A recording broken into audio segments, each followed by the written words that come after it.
Call this meeting to order. Please stand for the Pledge of Allegiance. Pledge allegiance to the flag of the United States of America, to the republic for which it stands, one nation, under God, indivisible, with liberty and justice for all. Please remain standing for a moment of silent reflection for our servicemen and women throughout the world and for those who have passed away in our community.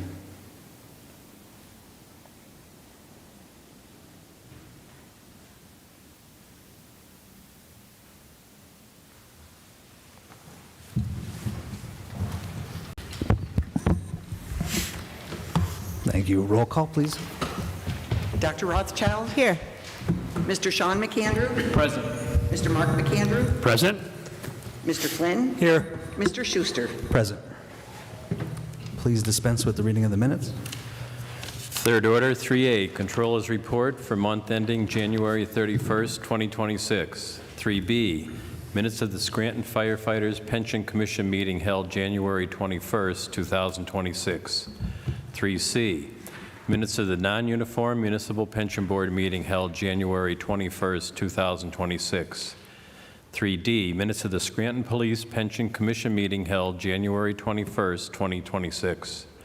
3E, Minutes of the Composite Pension Board meeting held January 21st, 2026. 3F, Agenda for the Non-Uniform Municipal Pension Board meeting held February 18th, 2026.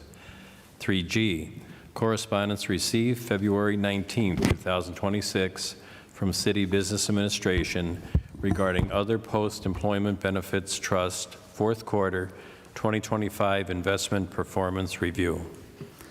Thank you very much. Are there any comments on any of the third order items? If not, received and filed. Do any council members have any announcements at this time? Real quick, I just want to take an opportunity to thank the DPW workers last week whose swift action saved a porch and potentially a house in West Scranton. So the two DPW workers, Charles Dukerich and Justin Krakowski, just want to take a moment to publicly thank you for your work with just a fire extinguisher and some handfuls of snow that were still there. Really sprung to action and saved that house in West Side. So we commend you for your swift action and thank you for all you do for our city. Thank you very much. Do anyone else have any announcements at this time? All right, I'd also like to say thank you to those workers that helped prevent that fire. Also, there was a fire on Prospect, I believe, and the fire department put that out within 15 minutes, so thank them for their quick action as well. Fourth order? Fourth order, citizen participation. Our first speaker tonight is Joan Hodowanitz.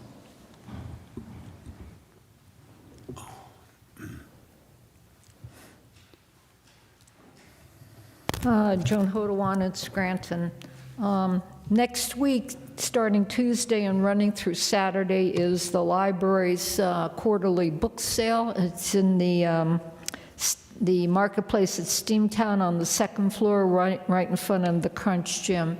It's a great opportunity to get a wide variety of used books for $1 or $2. And if you ever look at the cost of buying a brand new book, it'll blow your socks off. So please take advantage of it. Also, with regard to DPW's heroes, I watch a lot of TV at night as I'm doing other things, cleaning or whatever. And, you'll see shows about firefighters and you'll see shows about police, which, lend themselves to television. You will never see a show about DPW workers, but, where will we be without them as a city? The work they do for public safety and public health by, removing our refuse every day in many adverse weather conditions, and then, they step up and save people's lives. And the irony was after they had saved this house, they just quietly went on their way picking up the garbage, So here's a shout out to all of DPW for what they do. Speaking of DPW, is there any hope for a contract? There are no updates at this time. Okay, well, they've gone 410 days without a contract, and I hope that people are working hard on that.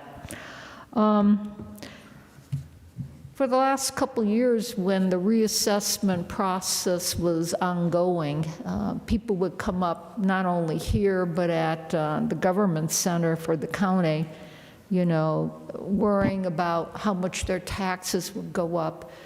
Am I correct in assuming that everybody should have gotten their tax bill by now? Yeah, I would say so. Okay. I'm surprised that I don't see people lining up with their torches and their pitchforks, you know, and I'm sure many people's taxes have gone up. And I hope that they do look into their rights to appeal whatever they've been assessed at in their tax bills. But I'm surprised that I thought, you know, as soon as that shoe dropped, you know, the city would be in an uproar, but where are they? You know, so hopefully, you know, we'll hear from them and how they feel. In third order, this is a new thing that I've seen, is the other post-employment benefits quarterly investment review. And for people who don't know what other post-employment benefits are, it's the health care and life insurance for retirees and their eligible dependents. But what amazed me was that the trust fund for that is going up at a respectable clip. If I recall, it was the last quarter of 2025. The market value went up from 3.2 million to 3.3 million, and it's going up. And over a year for 2025, it went up from 2.6 million to 3.3 million. So I'm glad that we started posting that in third order. One thing, there was an individual who went to the county commissioners meeting a few weeks ago who lived in Finch Apartments, and he was upset because someone, he thought it was from Scranton, posted a sign on the door of Finch Apartments that the residents had 15 days to get out of there because of some violation of the registration of that building. Since then, apparently, it's been cleared up and the residents will not have to move. But I'm curious, who in licensing and permits and everything, you know, would have posted that and not simply contacted the management and try to clear that up and not panic the residents of that building. It's unfortunate that that gentleman had to go to the county commissioners for that problem to have been resolved. Should never have happened. Thank you. Thank you. Next, we have Mike Mancini.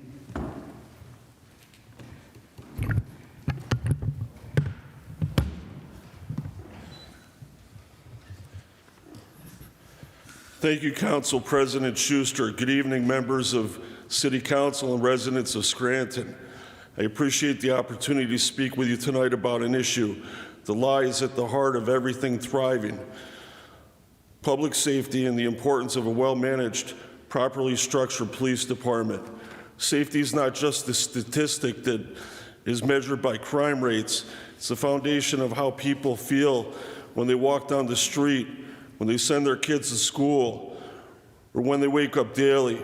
A city's ability to protect its residents and maintain trust directly affects its economic vitality, its sense of community, and the quality of life for everyone who calls Scranton home.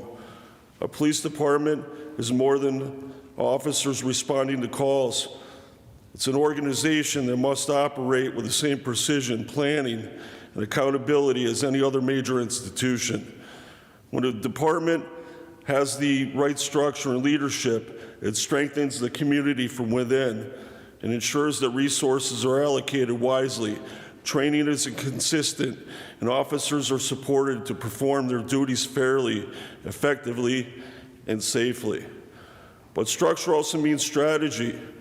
We need systems that emphasize community policy, policing, transparency, and a continual improvement. Officers who know the neighborhoods build stronger relationships and are better equipped to prevent problems before they escalate. That's not just good policing, it's good governance. Equally important is leadership accountability. Well-maintained department has clear standards, continuous evaluation, and mechanisms for feedback, both within the force and from the public. It's the kind of management not only reduces risk, but also builds mutual respect between officers and its residents. When people trust law enforcement is properly trained, properly led, properly resourced, they're more willing to cooperate, and that cooperation is what keeps the city safe. In the not-so-distant future, we will once again hear the loud whistle of a train that will allow travel through the Poconos in New Jersey and New York City. I would like to recommend that our City Council investigate a study of the Scranton Police Department. I believe that the structure of both our police department and detectives division is critical to our safety. We need to ensure that we have the right people in the right place at the right time for the right reasons with the best results. Do we need more detectives? There was a study to determine that and so much more. Since the beginning of this year, this council has been proactive. Do not drop the ball when it comes to our safety. We not only owe this to our residents, but also to our amazing police officers who want to go home safely to their families at the end of each shift. When we get the structure right, when we manage our police department wisely, hold it accountable, and connect it to the community, we do not just reduce crime, we build a Scranton where people trust each other, where they feel safe enough to dream, and where they truly believe that Scranton is home. Good evening, Council. Good evening, Scranton. Thank you. Up next, Lee Morgan.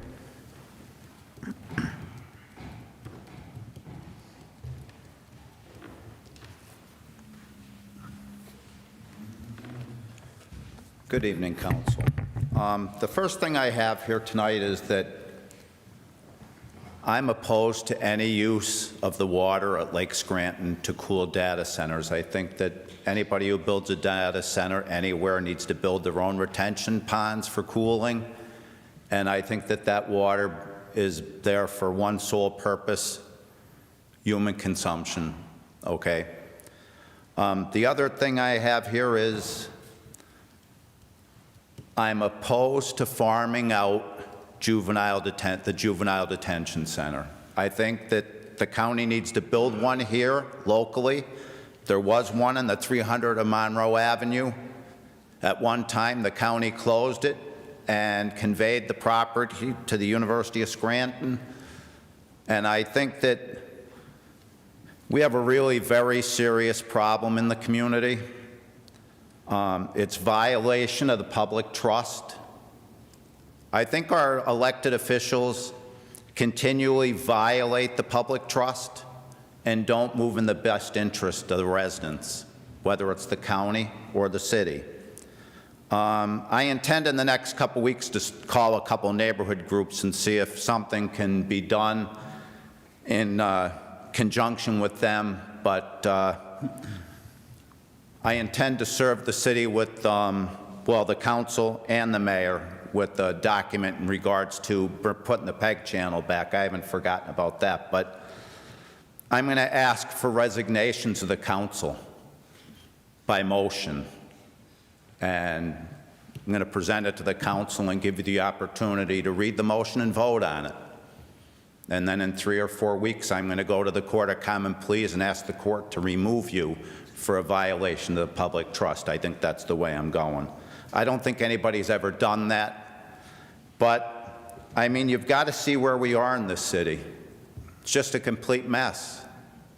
We're buying the Tribune building next to City Hall when we could have bought the credit union building or the former courthouse annex for less money with a lot more utility to the city. We have feral cats running all over the neighborhoods. No solution to that. You know, even bringing up a vote to do something with the water at Lake Scranton is ridiculous, okay? the problem with the residents not being able to afford their water and their sewer bills, and a council and a mayor that are just not concerned. I mean, I haven't seen, or maybe you've done this, I haven't seen a letter to the PUC demanding that they cut the rates here. I haven't seen a letter in regards going to Pennsylvania American Water. I've watched the hearings you've had here and with multiple groups, and I've just come to the conclusion that you really have no understanding of what's going on. You're just empty suits sitting there asking silly questions to look intelligent. You know, the council voted to build parking garages here, previous council, but you know what? There's a chain of possession here. It's one council on the top of another council on top of another council. And it's just been a chain where you ask the council questions, you don't say one word, you just sit there. We didn't enter the temple to pray to priests. We came to petition our government.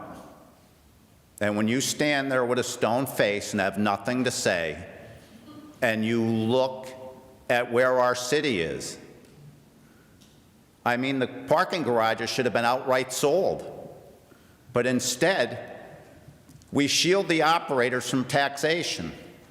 But you look at the residents in the city, they get massive tax increases, and you sit silent. I mean, it's time to file something. It's time to petition somebody. You have a solicitor. Somebody's got to do something for the residents. There's really nothing left. You know, you watch it all, and people will show you who they are over an extended period of time. And this is where we are. Are you ever going to do anything for the residents? Or are we going to talk about spaghetti dinners, a minute of prayer, and bring people in here?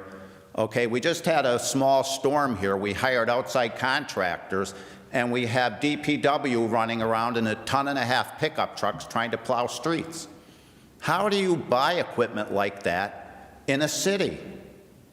It's like New York. It's like Mondani running around, and now the rich people are leaving there. I mean, it's just utter incompetence. Thank you. Thank you. Next is Les Spindler.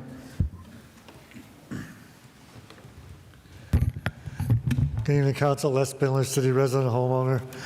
I think it was last month a gentleman from Southside was here talking about ICE being in South Scranton. We don't need these murderers in our city. Donald Trump said he was sending ICE to certain areas to get rid of the dangerous criminals. Well, all they did was kill 2 people in Minnesota and lock up a 5-year-old boy and terrorized him. I'm so afraid of a 5-year-old. He's going to go killing everybody, right? And that's what he's doing. I think council should send a letter to Governor Shapiro and tell him that ICE is in our city. Because I think it was a few weeks ago, Governor Shapiro was on The View, and I didn't see the whole part. I wish I saw his whole interview, but the part I saw was one of them asked him, what would you do, because there's rumors that Donald Trump's going to send ICE to Philadelphia and Pittsburgh. He said, well, I'll take care of that if and when it comes. He said, I've taken Donald Trump to court 19 times, and Donald Trump has lost 19 times. So I think council should send a letter to him and let him know that ICE is here, and they're terrorizing our people in Southside. And why doesn't Donald Trump send ICE to Republican-run cities? Only sending it to Democratic-run cities. Why didn't he send it to Texas? Texas borders Mexico. There's probably thousands of illegals running around in Texas, but he's not sending anybody there. That's all I have on that, but I hope you think about sending that letter to Governor Shapiro. Next thing, I read in the paper where the mayor doesn't want to have a public caucus here to discuss what DPW did on that storm.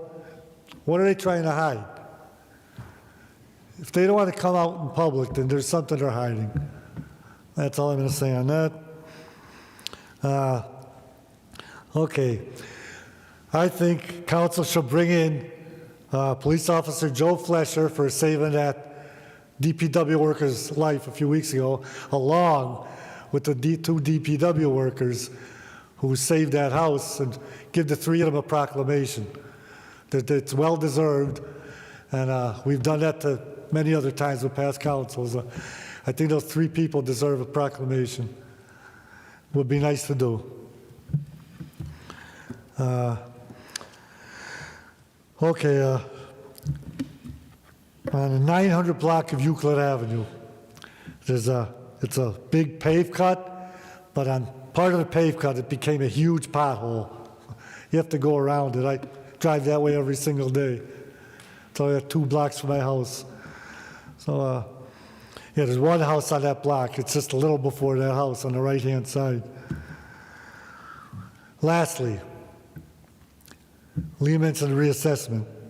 I'm not a happy camper. I have a 116-year-old house. It needs work.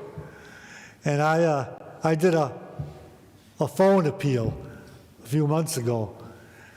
And I told the guy it needs work. He said, okay, send me pictures. And I sent him the pictures to a link he gave me. My assessment came down to $18. I almost fell over when I saw that. I got my bill last week. My taxes went up $1,100 on a 116-year-old house that needs work.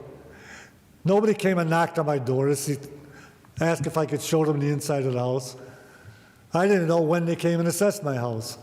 Something's got to be done. I agree with Lee that the city should step in and file a lawsuit. It's ridiculous. I'm not the only one. It's $1,100 on my house. That's ridiculous. I'm going to have to work part-time till the day I die. I mean, I'm at Social Security. I don't have that kind of money to pay right now. So, hope you guys do something, but because I'm not the only one who needs help. Thank you for your time. Thank you. Ron Hellman? Excuse me, Mr. Voldenberg, would you make note of the pave cut issues that you just mentioned? I did, Mr. McAndrew. Thank you. Thank you.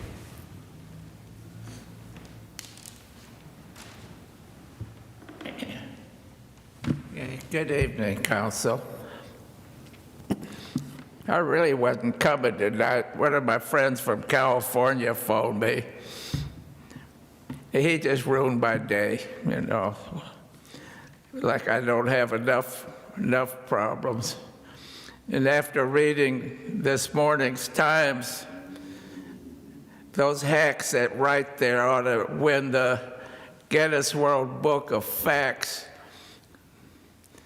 for BS about this article on our mayor's achievements the past 5 years.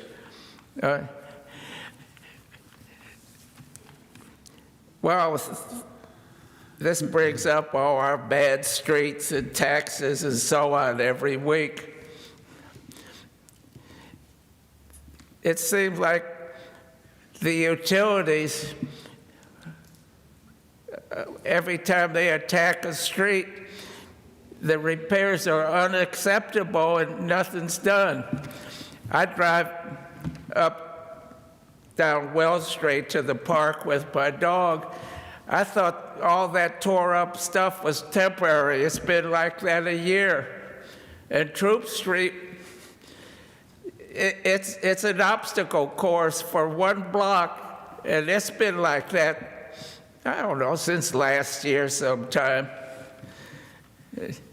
And that sort of reminds me, a fellow phoned me last week, and he has a handicapped van for a wheelchair, and his wife, somehow, she just fouled up on payment. They gave him a ticket, and they wouldn't accept her excuses what happened. That's why I said, if somebody has a handicap plate on a vehicle, for God's sake, it's not going to cost these damn people you gave $2 million to a thing to accept it.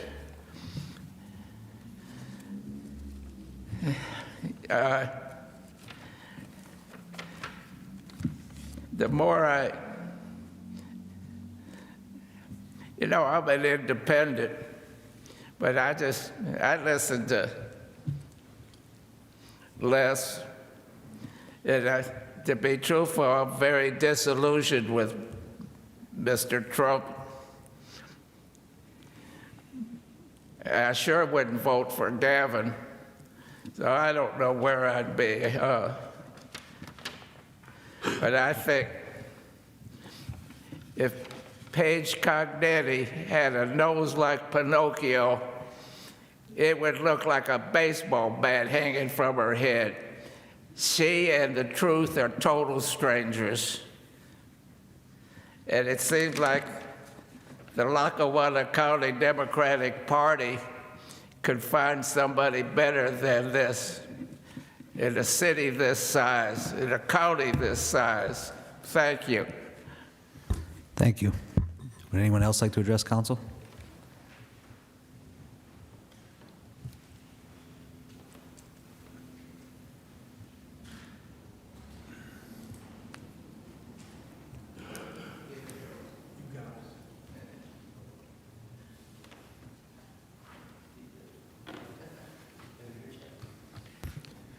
Tom Manuka. First tonight, I beg your indulgence.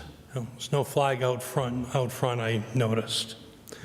Today is the completion of the 4th year of the war in Ukraine and entry into the 5th year.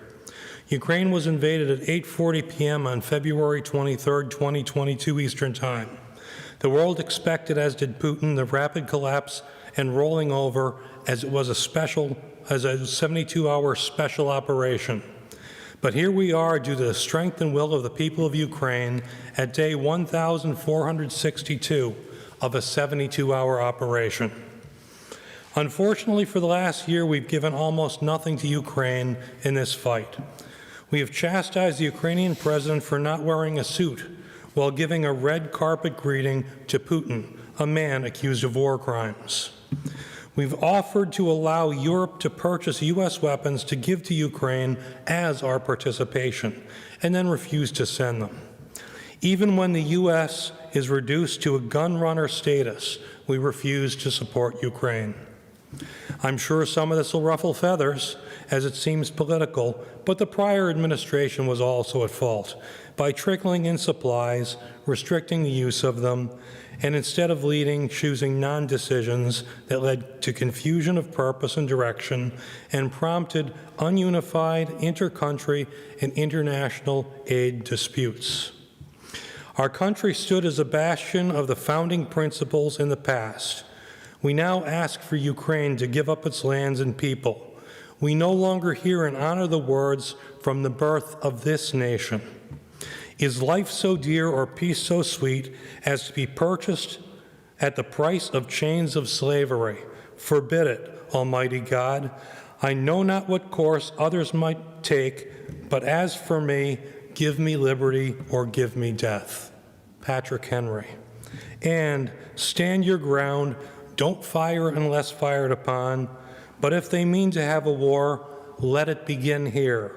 Captain John Parker, 1775. We've been a nation of freedom, of principle and honor. I hope we can recapture that footing again and not turn our back on injustice and suffering. And may we reflect on this, the start of the 5th year of the war, and may God bless Ukraine. Now to city business. Monday, when we had a fraction of an inch of snow and dry roads, why did Mayor Cognetti close City Hall Monday morning at 6 a.m.? I've seen more snow and frost in a freezer that needed quick defrosting. The county was open, the schools were open. Why was the City Hall closed? Now on to the Scranton Architectural Board denial for the fidelity demolition and condemnation of the building. The recommendation now goes before this body next week for the upholding or overturning. Getting out in front of this limited 5-minute speech, I request that City Council validate the Harb decision. The Harb Board ruled on the subject based on its purview. City Council and the Mayor all have a direct conflict, as we are in a purchase agreement with the Fidelity Bank next door, and it can be viewed as direct financial conflicts. Let it get struck down, and then Fidelity can argue it in an impartial court. They purchased the building for cheap at sheriff sale, had no intention of fixing it or a need for it, as they've stated. Due diligence would show it was banned for what they intended, and they wanted to demolish it for a parking lot. As we know, it's banned in Center City by the new zoning code. The board approved, except for when you're the University of Scranton or selling a building to the city, it seems. The zoning board approved a parking lot exception for the old shoe store that burned down, and the city tried to sue to remove that zoning variance. There's ample parking in the garage and on the lot for the building they already own. I could be wrong, but it seems like an intentional purpose, knowing the city was going to buy the building next door and it lacked sufficient parking, just to create a parking lot space that does not need to sell at a premium to the city, as the city could use the increased space for the new building that they're trying to purchase. For all the above risks of impropriety, I would not introduce it, or if you must, rubber stamp the denial and let the court deal with the arguments. Thank you and good night. Thank you.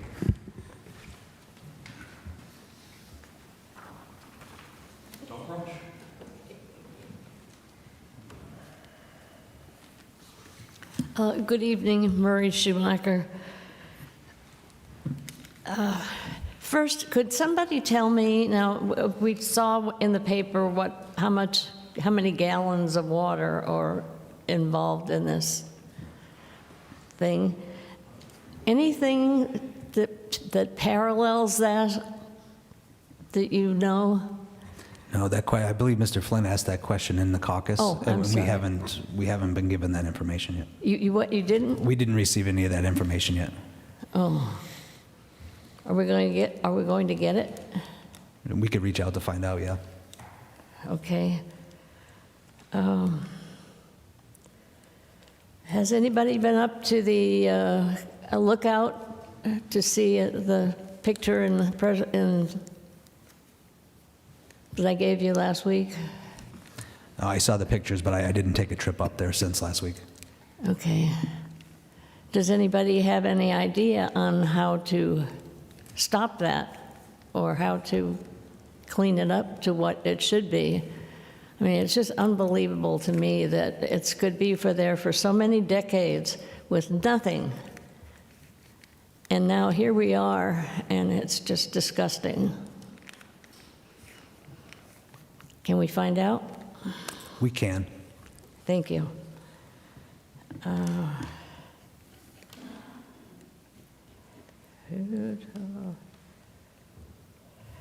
don't know. I think that's enough for tonight. Thank you. All right, thank you. Fifth order, 5A motions. Dr. Rothchild, do you have any motions or comments? Yes, I do. I have a few. First, I also wanted to thank the DPW workers who were able to help stop the fire and alert everyone to it and keep people from getting hurt. Greatly appreciate them going above and beyond their job, and I agree with the recommendations for the proclamations for them, as well as some of our other workers and the firefighter recently. I'm sorry, the police officer recently, many of these people who've gone above and beyond and had heroic acts within our city. We appreciate them. And to Ms. Hodowanit's point about there never being a show about DPW workers, there was a Parks and Rec show, so maybe there will be one about a DPW department somewhere eventually. I did receive a response on the questions I had regarding the Greenridge Street Bridge, and the response that I received regarding a timeline on the completion of that project was that currently the schedule shows sidewalks on both sides opening in mid-June. From there, we will be completing final pavement using daytime traffic control patterns. the contractor would demobilize from the site by mid-September, and there's a possibility this could push later as the contractor has some float in their schedule until the required completion on November 3rd. So hopefully it would be September rather than waiting until November. But that's a response I received and what the public could anticipate for that project. And I had a question when we had the caucus with PA American Water, and the question that I have was about the intersection of East Gibson Street and Northwest Avenue and the ongoing project there. I didn't receive any further information from them as I had asked during the caucus, so Mr. Voldenberg, I would just ask that we check back with them again regarding that intersection. I will, Dr. Rothchild. Thank you. I appreciate it. And one last thing that I want to know, I know it's been brought up a number of times over the past few weeks regarding ICE in our city, and then I had asked some questions too of our police department, but I did want to make mention of something that had happened to a resident recently, someone who's a member of the University of Scranton community, and there was actually an article in the Aquinas, which is the student newspaper for the University of Scranton, one which I had the pleasure of being the photo editor of when I was there in college, as well as a columnist. So what this person had wrote about the person's experience, and they remained anonymous, so they didn't provide a name of the person who experienced this, but it's quite scary. And so ICE is here in our city and operating, and the way in which they had pulled the person over, and the way that they approached them, and it sounds like a very scary experience. And there was one thing that that the person reported that that in particular struck me, and that was that there are multiple officers surrounding the car. I hear one in the back say, "I think we got the wrong person," and the other one says, "They all look the same. We got to get this one."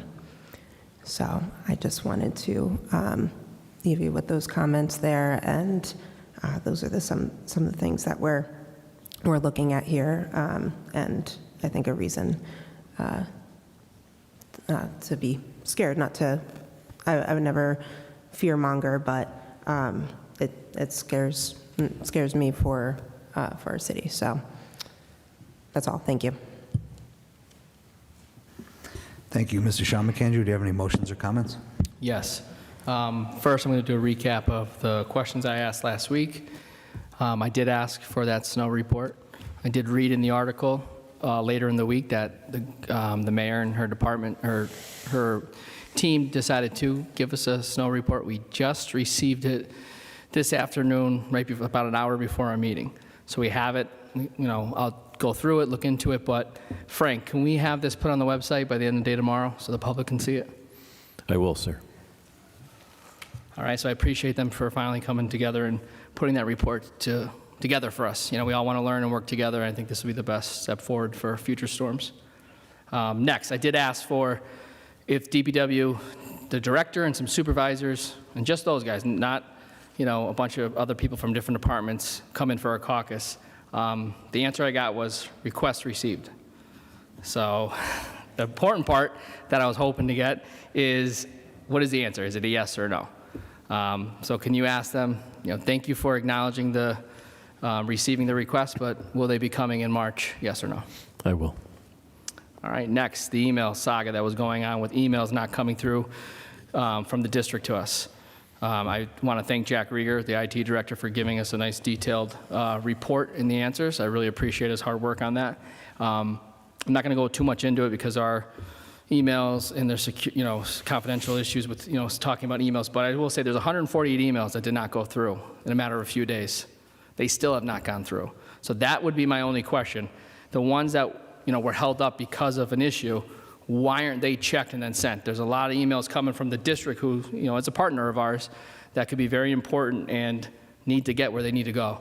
So, Mr. Voldenberg, is there something we could have Mr. Rieger look into to have those checked and released so the recipients finally get those emails? I will. All right. Next, I asked if the city had a safety and security assessment done with, in City Hall. There's a lot of commotion about the locked doors and no guards at the door. So I wanted to know if they have had a security assessment done. I received an answer saying yes, they have had one completed. So I was wishing they gave me a little bit more of who completed it and when it was completed to see if it needs an update. So can you ask those questions to ask when it was completed and by who? I want a copy of it, too. Yeah, well, yes, I mean, that might be something we might have to, keep confidential, but if we could get a copy of it or even shown it in an executive or something, that's a reason for an executive session because of security, I would be glad to see that. I'll get that information. All right. And then I did get a residence request. It's 705 West Elm Street. I guess they were watching the caucus with American Water, and there were some utilities. The American Water project tore up their sidewalk. It never got fully repaired. So I'll have an email with pictures and stuff that I can send you after the meeting, if you can pass that forward. I will, thank you. Awesome. And again, I also want to thank our DPW workers for their fast action. I'm definitely in favor of recognizing them and Mr. Fletcher as soon as possible, in City Hall chambers, because they do a great job every day, but they were heroes that day, all three of them. So thank them all for the hard work, and thanks, everybody. Have a good week. Thank you. Mr. Mark McAndrew, any motions or comments? Yeah, I have a couple. So I also want to provide kudos to the DPW workers that put out the fire like it was their job. And like Joan said, they just moved on. And I'm here long enough to see some people like to take shots at the DPW. I'm not one of them. I don't like it. I don't support it. But it speaks volumes to me that these guys, in the course of their workday, stumble upon a fire and just spring to action and put it out. We definitely need to recognize them, and we will. We will. And I want to personally thank them. Secondly, a couple weeks ago, I brought up the parking lot that's on Main Avenue. Remember, Parks and Rec say they had the responsibility for removing the snow, and I asked you to inquire about what looked like abandoned vehicles, and I know you sent that to the police department or highways. I took a ride by it today because I'm still getting some people reaching out to me concerned about them cars. I'm not sure which ones are abandoned, but could you ask what the status of that is? I know there's a process, at least 30 days, you tag it, but could you find out if that occurred so I can relay this to the residents that are still concerned about it? Yeah, they're actively pursuing the owners and for removal of the cars that haven't been moved in weeks. All right, thanks. But I'll follow up for an updated status. Thank you, because it's a parking lot. It's not like, when people bring it to our attention, it's in front of someone's house, and, they can go knock on the door. I don't know how they, outside of just tagging it and researching and trying to find these people, there's no door to knock on. So if you just give me a status or an update, I'd appreciate it very much. I will, sir. Okay, and also I received, Mr. Voldenberg, I sent this over to you, but the gentleman responded again. So the 1600 block of Pettibone Street between Rebecca Ave and North Garfield has many trailers and trucks parked on both sides. I know there's a new ordinance. I know that, it's not allowed and there's fines for it. And after reading this, I remember this being an issue before that I might have brought up or heard being brought up. Not recently, maybe a year ago or longer. So you got the email, right? I'm assuming, and I know that you did, I think. And so they want that, get some feedback from that, get it taken care of, because school buses are having trouble backing up there and getting through. Sometimes it can be clear, but most times if these vehicles are there, including some cars, it causes very traffic flow problems. It's a public safety issue, so we got to take care of it. There's also no curb there as well, so that's, please need to take a look at that. And also, there's a stop sign on Garfield and Pettibone that's falling down. So if they can, send somebody to take a look at that and rectify that. I will, sir. All right, thank you very much. That's all I have. Thank you. Mr. Flynn, do you have any motions or comments? I do, thank you. So last week, brought back up the pave cut issues going on in the 1700 blocks of Wyoming Avenue, as well as the ones on Electric Street. I got a response that the cuts are being addressed. Panoni has been sent out, and they have contacted the respective utilities. Also was told that the gas company proactively reached out to the city, said, we know it's a mess over there. We're gonna work on it soon. On Friday, they did go and add some hot mix asphalt and do some of the pave cuts on the 1600 block of Wyoming. 1700 block, I was told, was done. I haven't driven by there yet, but they still haven't done Wyoming Avenue yet either. Grateful that they started doing this work. It was a nightmare over there, but if we could stay on top of them, Mr. Voldenberg, to get the remainder of that work finished up, as it's very hazardous over there. I'd really appreciate it. I will, Mr. Flynn. Also, so we had Grow America come in for a caucus tonight, and one of the things that I discussed with them was the parking garages during the snowstorms and going down, them taking them down to $6 for the daily parking, and why not, after all I believe that we as a city and taxpayers did for them last year, not make it free for the snowstorm for that 24 to 48 hours. They have a multitude of empty spaces in their parking garages. Would help the city out to get the cars off the streets, better enhance the plowing for the city. And the gentleman said that part of the concession agreement with the city from years ago was that $6 deduction to the $6 fee during a snowstorm and snow emergency. But then, on Facebook and whatnot for the past two snowstorms, from what I gathered, it seemed like it was former Mayor Wayne Evans reaching out to members of the Parking Authority Board and the company to ask them to bring it down to the $6 fee, and that's how it happened. So I'm a little confused if it was part of the concession agreement, why we had to proactively reach out to Grow America to get this $6 fee. So Mr. Voldenberg, if you could clarify that for me with the administration as to if it's in the concession agreement, and if not, and if it is, why we then have to proactively reach out to them to get that fee, and hoping, as the gentleman said, he would look into for snowstorms in the future and a good faith arrangement to bring it down to a $0 fee for that time frame. I would really hope that happens after all we did as a city and as taxpayers. So, Mr. Voldenberg, I emailed you about this, but I would love to follow up on Bulwer Street leading up to Tripp School. Before you get through the gates to get up the hill to Tripp School on Bulwer there, some massive potholes. I took a drive over there, saw them myself. That's the route that the buses take in and out of Tripp School. I know some of the bus drivers were starting to complain about the dangerous, hazardous conditions over there. I know that we were told that they were going to take care of it. It hasn't been done as of yet, but if we could please continue following up and make sure this is addressed as soon as possible, I'd appreciate it. I will, sir. So just more of a process question on the pave cuts, to get a clearer view and process from the administration as to what occurs. So a pave cut is failing. The city, the third-party inspector for the city goes out, notices it's failing, in need of repair. They then reach out to the utility company, say, hey, this is your pave cut, you need to fix this.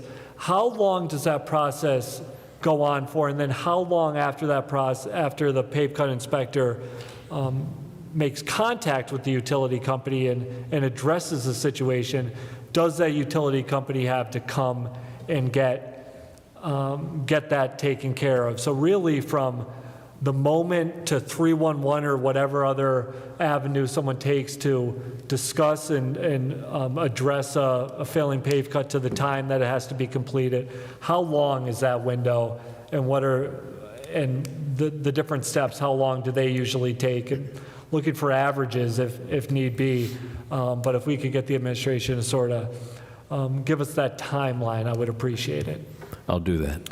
Thank you. And then one final thing that I'd like to just put on the record, been emailing back and forth for quite some time, and Mr. Voldenberg, you and I have been addressing this quite a bit, but the noise issues and the bass issues on the 1800, 1900 block of Prospect Street with the autistic family member and the loud bass going on there, if we as a council could look into getting some signage placed on that street, making individuals aware of autistic individuals living in the area and the impact that the bass levels have on them and the noise levels. I'd appreciate that if we could see if that's a possibility for us as a council to address and get that signage up. I will, Mr. Flynn. All right, that's all I have. Thank you. Thank you very much. Over the past couple of weeks, we talked about different caucuses. We had PA Water come in. 2 weeks ago, we had Grow America come in tonight. Next week, we're going to have NeighborWorks. They're going to be coming in for caucuses. And then on the 10th, we're going to have the social contract is going to come in with the administration. So those are some caucuses we've asked for. Some other ones that we've asked for were OpenGov, possibility of the company that did our HUP test, and the third-party pave cut company. So Pannoni, I did ask about Pannoni about them coming in for a caucus, and the administration said that they would reach out and get their availability. So some of those questions you just brought up, Mr. Flynn, would be good questions to ask them in caucus. So we'll see what date we can get for them and have them in to discuss all of our pave cut issues. Some questions came up tonight about PA Water. I know Dr. Rothchild brought up one, and one was brought up in fourth order about the volumes of water that may be used in Lake Scranton. And I do know that Mr. Flynn had asked that during caucus, so if we could just reach back out to American Water, some of the questions that we had asked during that caucus session, and see if we can get the responses from them. I will, sir. Thank you very much. I do know that the administration did reach out with a plan for the lookout and a cost for the repairs at the lookout. And I know that it's not going to happen during the deep snow and the cold season right now, and I would imagine that it's going to happen in the spring. But could we just ask for an update on what the plans are for the lookout? I will. Thank you. Also, fourth order, it was brought up about the conditions of the road. Now that right now where we have a detour on Main Avenue where we're replacing the bridge, I have used that detour several times. The conditions of Wells Street, Marvin Ave, coming down, like it's going to be Wells and it's going to be Marvin. The conditions are pretty poor. There are a lot of potholes in that area. Can we see possibly when the last time it was paved and if there are any plans for paving those areas? I do know with that construction on North Main Avenue, they were waiting for a full restoration, so I don't know if it may be part of that project in that area, but if we could just ask. I will, Mr. Schuster. Thank you. While I'm on the topics of caucus, last year we did bring in the SRA director. She had been employed by the city as the director for the SRA for about a year, and we didn't really know what kind of actions were happening with the SRA. She has since left. We have a new director, but can we reach out to the administration and see, now that Mr. Cantillo is director of the SRA, if he could come in for a caucus as well and talk about possibility what the plans for that authority are, what has been done over the last year, and where we're going with that authority. I'll set that up. Thank you. Two more requests, Mr. Voldenberg, and I'm sorry I'm throwing a lot at you. Can we get a 5-year list of the historic pilots paid by the University of Scranton? And then the second one is there were some light requests. One was on Francis Cabrini Ave. I know that our office sent out the petitions for the lights to be requested at St. Francis Cabrini Ave, and there was also a light request at the Battaglia Novembrino baseball field for a light to be posted on the pole leading down the staircase from Novembrino down to Battaglia Field. I'll follow up. All right, thank you very much. That's all I have for tonight. 5B for introduction, a resolution authorizing the mayor and other appropriate city officials to approve the execution and submission of the grant reimbursement agreement between the City of Scranton and the Commonwealth of Pennsylvania Department of Transportation for funds estimated to be approximately $269,400 from the Multimodal Transportation Fund Grant to be used towards the installation and upgrading of fire station warning lights. At this time, I'll entertain a motion that item 5B be introduced into its proper committee. So moved. Second. On the question, all those in favor of introduction signify by saying aye. Aye. Aye. Opposed? The ayes have it, and so moved. 5C for introduction, a resolution authorizing the mayor and other appropriate city officials to approve the execution and submission of a grant reimbursement agreement between the City of Scranton and the Commonwealth of Pennsylvania Department of Transportation for funds estimated to be approximately $3 million from the Multimodal Transportation Fund Grant to be used towards the Ash Street Bridge Replacement Project. At this time, I'll entertain a motion that item 5C be introduced into its proper committee. So moved. Second. On the question, all those in favor of introduction signify by saying aye. Aye. Aye. Opposed? The ayes have it, and so moved.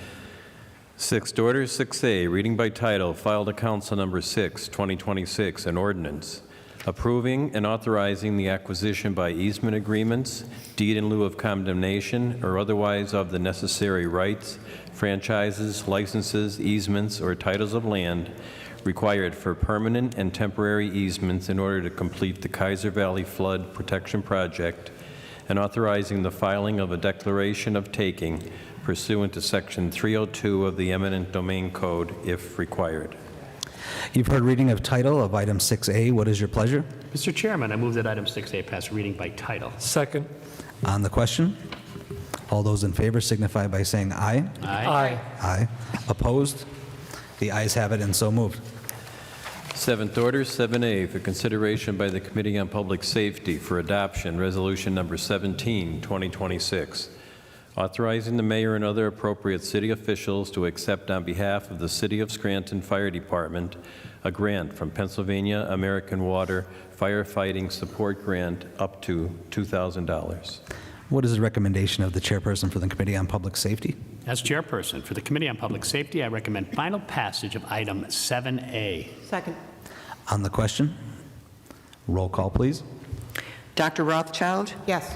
Mr. Sean McAndrew? Yes. Mr. Mark McAndrew? Yes. Mr. Flynn? Yes. Mr. Schuster? Yes, I hereby declare item 7A legally and lawfully adopted.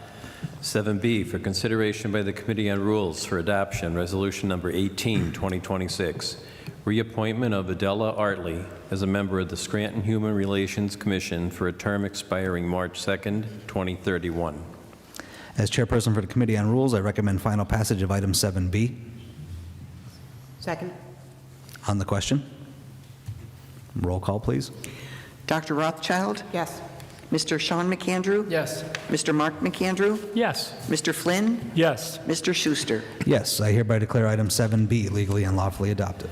7C, for consideration by the Committee on Rules for adoption, Resolution Number 19, 2026, reappointment of Pedro Anez as a member of the Scranton Sewer Authority for a term expiring March 26, 2031.